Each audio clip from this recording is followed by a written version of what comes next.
Hello and welcome to Secrets of Organ Playing podcast. We are your hosts, Vidas Pinkevičius and Aušra Pinkevičienė. We've been mastering secrets of organ playing for more than 20 years and sharing them on this blog since 2011. On this show, which we create from our home in Vilnius, Lithuania, we strive to help you grow in every area of organ playing, including practice, technique, repertoire, sight reading, hymn playing, improvisation, composition, music theory, harmony, and many others. Our hope is to help you become a complete musician, or what we call as total organist, a program which we have created to help you reach your dreams faster than you would do on your own. If you are new here, we invite you to subscribe to receive free updates of this blog at organduo.lt. By subscribing, you will also receive free video how to master any organ composition and 10-day organ playing mini course. And now let's go to the podcast for today. Hi guys, this is Vidas. And Aušra. Let's start episode 439 of Secrets of Organ Playing podcast. And this question was sent by Ariane.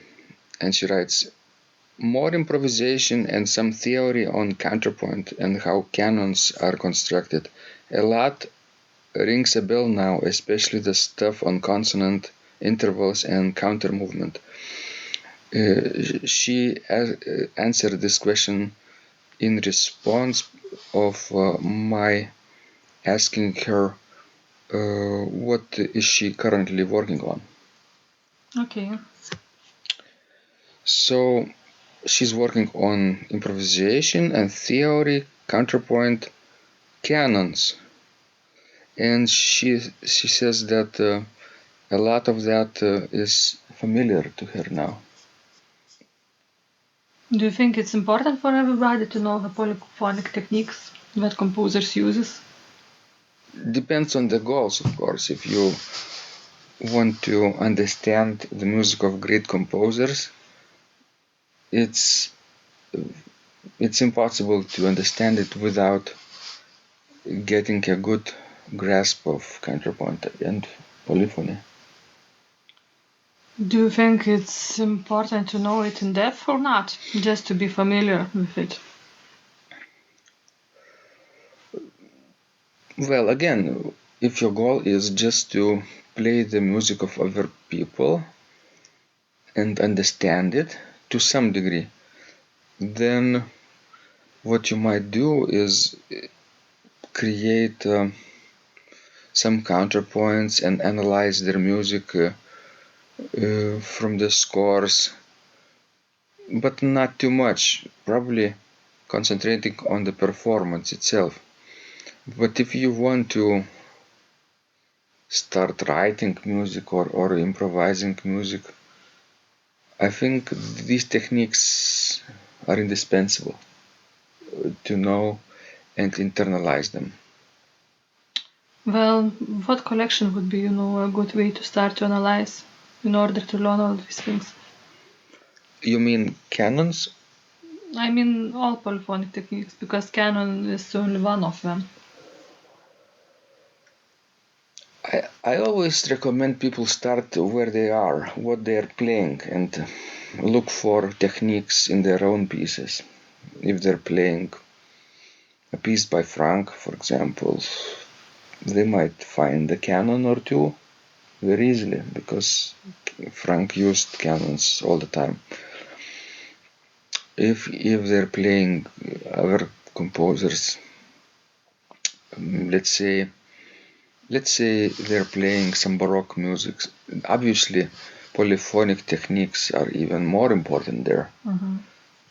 So wherever you are, open the score and try to find out what you are seeing on the page. I think that's a very good advice. What would your approach be? I would start with probably 2-part inventions. Even with the first invention in C major, basically Bach used most of the polyphonic techniques in this first invention. And you're right, those inventions and later three-part sinfonias form a basis of every pianist's repertoire and technique as well. And that was in Bach's time. He created those short little gems as exercises for his own students, but not only to be played on the harpsichord, but also to be used as examples in composition. So that his students would not only play them, perform them, develop their own techniques, but maybe use them as models for their own creations. This is teaching by example, obviously, and Bach was a champion of that. He almost didn't write any treatises, just one short page about counterpoint, but basically his music speaks for itself. True, and I wonder how much the world has changed after that, because in Bach's time, he and his contemporaries wanted students and pupils to study, to take example from them. And nowadays, I think everybody requires originality, and if you will copy something, it will be very bad. At first, it's okay to copy, I think, even today. What about author's rights? When you're a student, I mean, if you're copying a composer who is long dead, who cares? But would you achieve much in the area of composition if you would compose in the style of, I don't know, Buxtehude or Pachelbel? To some degree, we all start there as beginners in school and then move on to something which is more innovative and more interesting to our ears and our age. Maybe this classical education won't last long, maybe a year or two, but even those people who create today avant-garde music, I think they all went through the rigid classical education at some point. Maybe they hated it. That's why maybe they changed gears later in life, but this classical education gave them something too. What do you think? Yes, I guess you are right.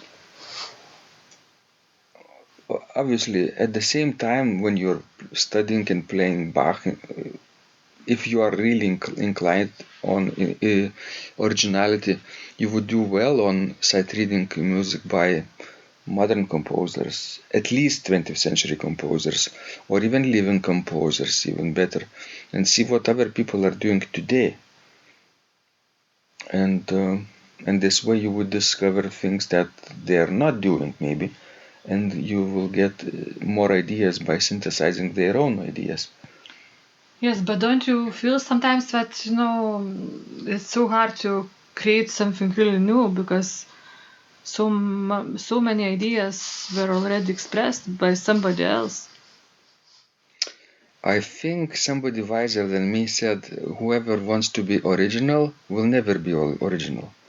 If we focus on originality, this is not the point, because we have to focus on authenticity.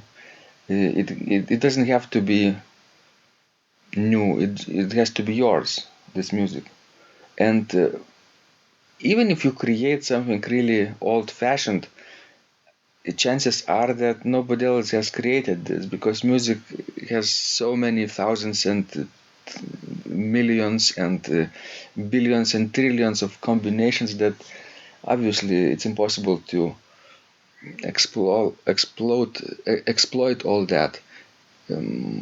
It might sound similar to other music, but it's definitely something new. It's like a miracle knowing that everything is created only from 12 different sounds. Exactly. So Ariane and others would do really well by starting where they are, looking at music of favorite composers, and writing down and improvising their own creative things. Starting with consonant intervals that is required for classical counterpoint, and avoiding parallel fifths and octaves, and employing a lot of contrary motion to achieve this. Excellent, guys. Please send us more of your questions. We love helping you grow. This was Vidas. And Ausra. And remember, when you practice, miracles happen. This blog is supported by Total Organist, the most comprehensive organ training program online, where you will find courses for every area of organ playing, including technique, practice, sight reading, repertoire playing, hymn playing, improvisation, composition, music theory, and harmony, with hundreds of scores and thousands of exercises. Here is what some of the students are saying. Hugh writes, the sight reading course has helped me tremendously. Thank you very much for your essays, courses, and all your help. Robert writes, I found the fingerings, registration ideas, and general comments to be excellent. John writes, I have found your download very helpful. It was really excellent. I have watched some of your teaching videos, and when I read your instructions, I tried to imagine you were teaching me. You may feel disappointed that I am 2-3 days behind, but I am a slow learner, and I have committed to taking the time to get it right, as you say. But the other night my wife commented that she had never heard me play such a detailed melody in the left hand so well. My left hand is generally poor. Robert writes, it has been a great pleasure in my life of having discovered your courses and material, as well as the YouTube work of recordings. You have a calm and pleasant way of teaching. Ron writes, Hi Vidas and Ausra, thank you guys. What a wonderful response to my email note to you. You've got me right, and I feel you understand my level of playing. Yes, at home, and lucky that I have an organ for that reason. I am paying attention to this, and I am going to try this haha no longer secret model. Yes, and I love Cesar Frank too. What is very nice about your blog podcast is that Ausra and Vidas are like a Socratic dialogue, and by bouncing things off of each other, so much more information comes out and is expressed. Your comments contain a wealth of information and understanding. I really appreciate this. It is very inspiring and will keep us moving forward. Would you like to receive the same or even better results that our students are getting? If so, join them at organduo.lt/total-organist. And of course, you will get the first month free too. You can cancel anytime. Also, if you haven't yet subscribed to receive free updates of this blog, make sure you do that at organduo.lt. By subscribing, you will also receive free video, how to master any organ composition, and 10-day organ playing mini course. This was Vidas and Ausra from Secrets of Organ Playing. And remember, when you practice, miracles happen.